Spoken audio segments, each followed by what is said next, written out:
fayyaa keessanii nagaadhayi nagaa keenya galata rabbii baga nagaa fayyaa taatan isin jecha har'allee gaazexeessituu Aadde Hinaan Tuub biratti argamtu maaliifi dhuftan jechuun keessaa dhooluu ammallee sa'aatii kana keessatti egaa gaafuma isin gaafattanirraa kan ka'e anis gaafii wanta natti ta'etu jira yeroo sana keessatti biizillee ta'ee ishiillee keessan gaafachuu dadhabu wanti kun dhugaadha moo soballee jedheetu xiinxaleera garuu yookaan immoo itti yaadeen jira dubbisee waa'ee kana gaafachuu waan hin dandeenye waa'ee sana irratti isinis gaafii waan gaafattaniifi har'ammas tutubee gama keessa fideen dhufeen jira jechuudha gaafii dhugaa ta'e akka isinii deebistuufi egaa mastuu nagaa gaafadha.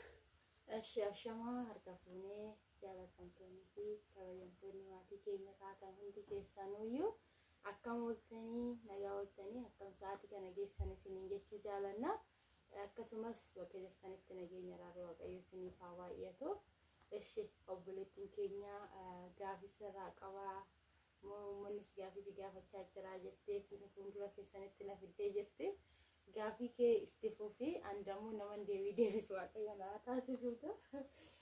Tole gaafiin uummanni si gaafatan wantoota kanas gaafii natti ta'aa turan garuu sin gaafanne akkasumas immoo maqaa kiyyas dhadhahaa turtanii inaan waan akkasii jechaa turtanii garuu ani yeroo sanatti biizii waan tureef isin qabachuu yookaan immoo waan akka isin haasoftanii qalbeeffadhee toosii deebisuu waan yookaan immoo waan irraa eegamu hojjechuu waan yeroo sanatti hin dandeenyeef ani immoo amma gaafii uummata wal qabate wajjin deebiin akkanaa deebi'uun barbaada. Kanaafuu mastuuni daa'ima yookaan immoo abbaa ishii ofii keetii bira hojjettu bira ulfooftee waan akkasiisan jechuudha. Ulfooftee daa'ima deessee daa'ima san irrattis baay'ee wallolli uumamee ture jechuudha. Wallola guddaatu uumamaa ture. Egaa yeroo hedduu viidiyoo irra deddeebiidhaanis isin hojjettee turte. Egaa viidiyichi suni maaliin xumurame yookaan immoo akkamitti daa'ima ishee kana eessa gootee biyyatti galtee jettanii koomentiidhaan ishiin viidiyoo yoo gadhiistu akkasumas immoo suuraa isheetillee karaa yuutuubiitiin gaafa poosti gootu daa'imni kee fudhattee galte moo eessa gootee jettanii warreen hudhaafii gaafattan jirtu jechuudha. Mastuui egaa yeroo sana walee tubee wajjin hojjechaa turanii mee akkamii daa'imni kunii dhugaadha moo sobaa dhuguma deessee uummanni dhugaafirraa baruu barbaada waan ta'eef maaliif jennaan gara fuulduraattis muuxannoowwan garaagaraa hedduu nurraa barachuu waan barbaadaniifi gaafii kana si gaafatanii shamarroonni hedduun akkas waan ta'aniif si galee dogoggorri akkasii waan jiruufi taariikii daa'ima ishee kana fudhattee galte moo akkam gootee hoo fudhattee galte moo warri akkamitti simatee yoommoo mee akkam gootee mee akkamiin dhugaadha moo soba tokkoffaa irratti. Galatoomii gaafii na gaafattee fi galatoomii anis immoo naman deebii quubsaa ta'u naman deebisu waaqayyo na taasisu.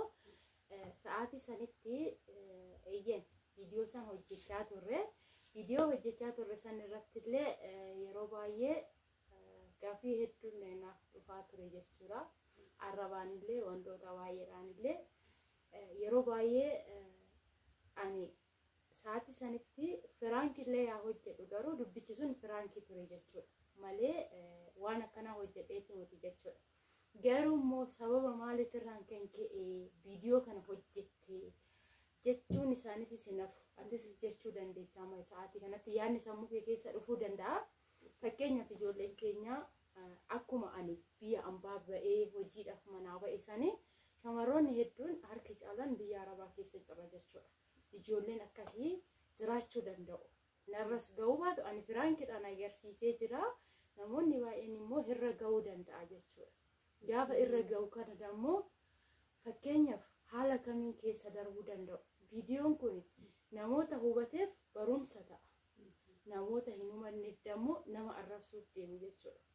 wanta tokko ለምሳሌ namni tokko waan godhe san hin beeka mudire hojii isaatis haa ta'u baatu waan godhe san hin beeka osoo hin hubatin namoonni baay'een nama arrabsuuf kaatu jechuudha.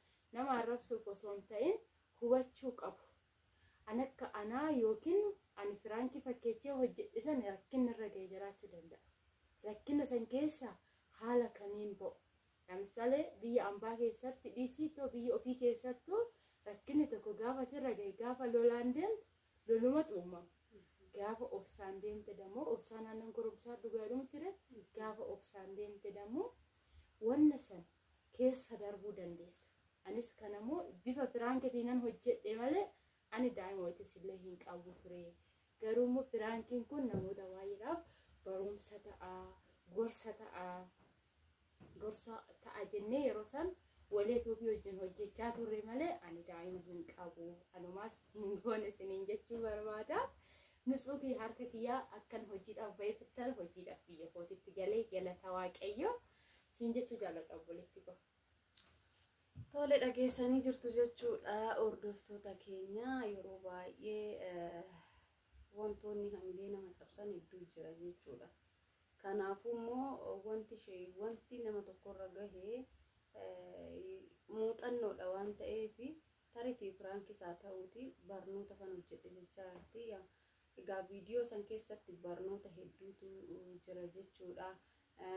Daa'imallee yeroo itti irraa fudhachuuf ka'anii waa baay'ee achi keessatti warroonni tokkoffaarraa kaastanii haga dhumaa laaltanii dhugaas isinitti fakkaateetu laalaa turtanii akkasumas immoo waa irraa hubattanis gaariidha jechuudha.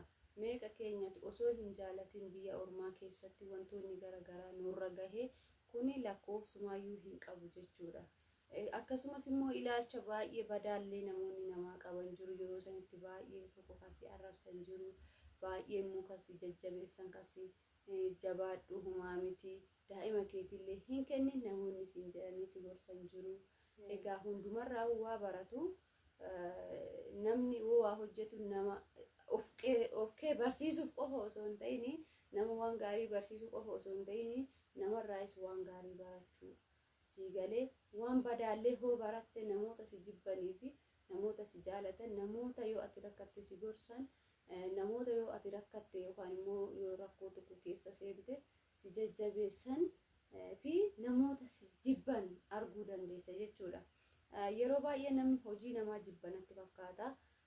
Maaliif jennaani haalli hojii keetiis gaafa isaanitti bareedu dide arraba si kennuu danda'u si jibbanii osoo hin ta'in haala hojii keessan jibbanii ofirrattis waan argeetu jira jechuudha. Yeroo baay'ee gaafa ani yookaan aarii koo himadhu gaafa viidiyoon kiyya isaanitti hin tolin hojiin kiyya gaafa isaan hin gammachiisin warrumti dura na jajjabeessu warrumti dura afaan gaarii naa deebisu santuyyuu yookaan afaan gaarii gaafii gaarii na gaafatee naa deebisu santuyyuu karaa arrabaa itti zooree arrabaan deebii akkasiisan namaa deebisa jechuudha. Yookaan immoo haga anuma YouTube bakki laalu jibbuutuyyuu kan ga'an jechuudha. Kana fakkaata. Egaa irra deddeebi'uun baay'ee hin barbaachisu. Akka firaankii fakkeessan hojjedhe garuu viidiyoon hojjedhe sana irratti waa hedduun baradhe arrabas baradhe gorsas baradhe akkasumas immoo osoo rakkinni akkanaa ta'u nama mudatee maal gochuu shamarri takka maal gochuu akka qabdu waa baay'een viidiyoo sanirraa hubadhe. Garuu dursa akka qaldiitan firaankii jedhee eegalee ergan hojjedhee xumureen boodatti immoo ofii kiyyaafuu deebisee barumsan irraa argadhe isiniin jechaa jirti jechuudha. Mastuutu beeni galatoomaa ulfaadhaa waan gaafii kana nu gaafattanii fi egaa gaafii gaafachuun barachuudha fi waan gaafatan saniif deebii argachuudha fi isinis kunoo deebii argattan jedhee anillee abdii guddaa nan qaba. Kana fakkaata. Hanga viidiyoo birootiin viidiyoo firaankiitiin viidiyoo gaafii barbaadan nu gaafadhaa gaafii biyya keessaa akkasumas immoo mastuutu beeni egaa amma karaa mana ishee xumurattee mana ishee tolfattee karaa mana ishee galmaatatti jirti.